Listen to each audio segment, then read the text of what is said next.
Bonjour, je m'appelle Pascal Rouillon, je viens de Lille, en France. Je suis professeur de pâtisserie à l'Arôme, Institut culinaire français.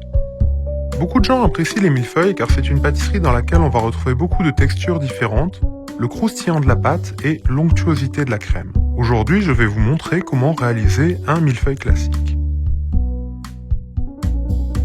Premièrement, on va commencer par la pâte feuilletée. D'abord, la préparation du beurre. On va couper un morceau de 340 g de beurre. Ensuite, on va filmer et à l'aide d'un rouleau à pâtisserie, on va l'amener à 17 cm sur 16 cm. Ensuite, on le filme et on le garde au réfrigérateur. Après, on met les deux types de farine dans une cuve de batteur et on creuse un puits avec les mains. À l'intérieur, on va verser le sel dilué dans l'eau et le beurre pommade. On peut donc commencer le mélange de la pâte et on va mélanger jusqu'à ce que la pâte se forme et se décolle entièrement de la cuve du batteur. Par la suite, on va fleurer le plan de travail et on va rabattre la détrempe sur elle-même. Nous allons répéter cette opération 2 fois. Ensuite, on va retourner la détrempe et la bouler. Après, on étale la pâte pour obtenir un carré de 16 cm sur 16 cm. Puis on le filme et on le garde au réfrigérateur pendant 2 heures.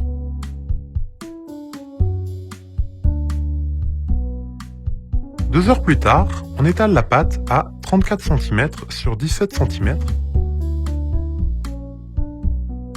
Et on pose le beurre au milieu.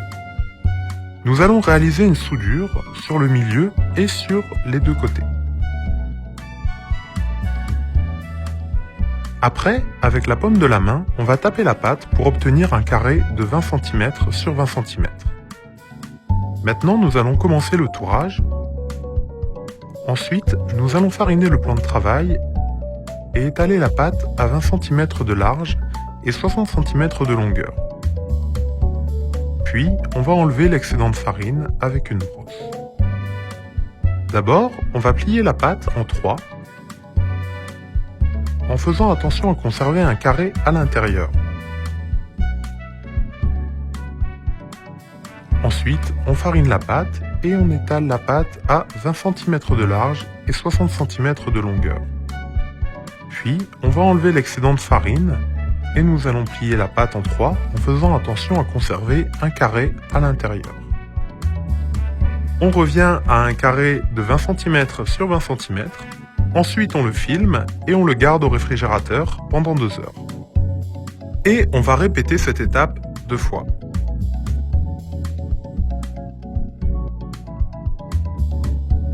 Puis, on va étaler la pâte à 3 mm d'épaisseur.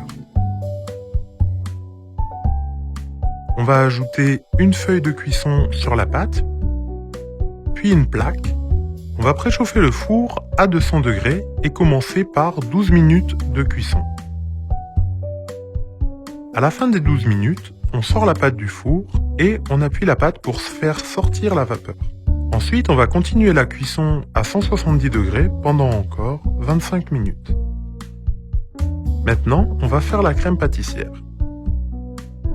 On va commencer par gratter 2 gousses de vanille. Ensuite, on va réunir dans une casserole le lait, le beurre et la vanille. Et nous allons porter à ébullition. Après, on va mélanger les jaunes, le sucre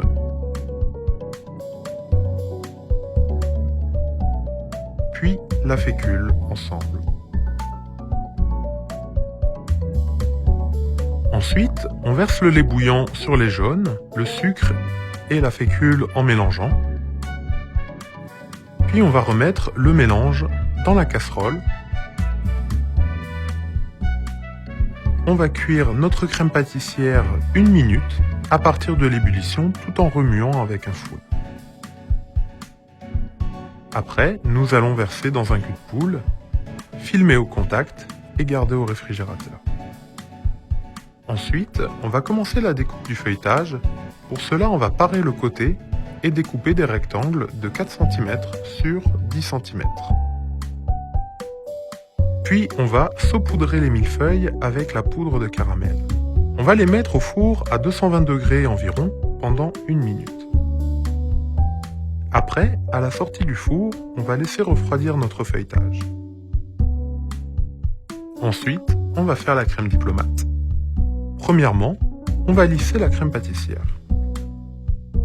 Ensuite, on va chauffer à feu doux une partie de la crème pâtissière avec la gélatine hydratée.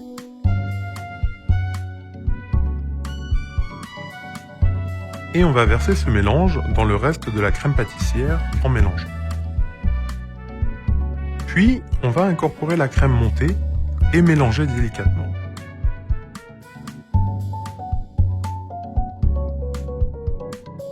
On a terminé la crème diplomate. Ensuite, on va commencer la finition des millefeuilles. On va pocher régulièrement la crème diplomate sur les rectangles de millefeuilles et superposer les étages. On va saupoudrer les millefeuilles avec le sucre glace. On a terminé les millefeuilles.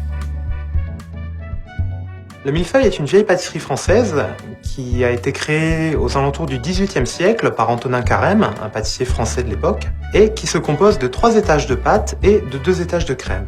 Le millefeuille en Chine est plutôt appelé Napoléon. On va reconnaître la qualité d'un bon millefeuille à la façon dont les strates se développent, les feuillets doivent être aérés. On va aussi reconnaître la qualité d'un millefeuille à la coloration noisette de la pâte et à l'onctuosité de la crème, ainsi que la régularité du montage qui va participer à la beauté et à la gourmandise du gâteau.